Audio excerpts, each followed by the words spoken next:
Thơ cái ca ở lực rú Dimension 2 Dimension part 2 អញ្ចឹង Dimension array part 2 ហើយនេះគឺជាកូដពេលហ្នឹងលំហាត់ហ្នឹងត្រូវដោះស្រាយឲ្យបាន10ពេលហ្នឹងយើងធ្វើនៅក្នុងផ្នែកនេះគឺជាកូដទី1គេឲ្យតម្លៃ value all value number of row number of column ទី4 total sum average ឡើងគេ value លេខណាធំនេះលេខ small លេខទូច count of value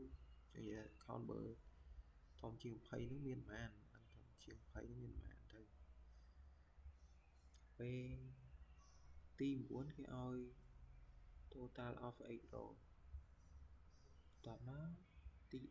ឲ្យ search value លេខ35 display it row and column index អញ្ចឹងនៅទី10មកឡើយមើលកូដ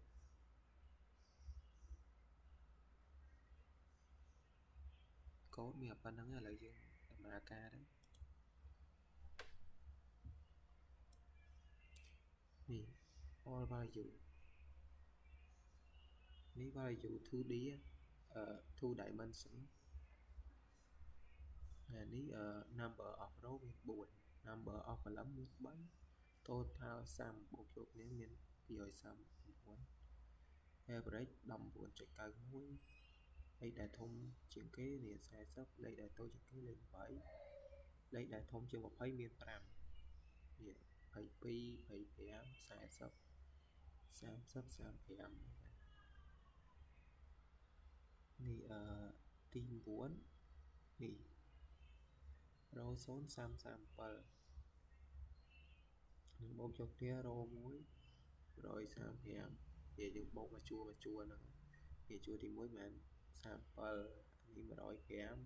67 30ម៉ែទី10 search for value 35វា found at row 1 column 1អញ្ចឹងកូដហ្នឹងមានប៉ុណ្្នឹងហើយសូមអរគុណ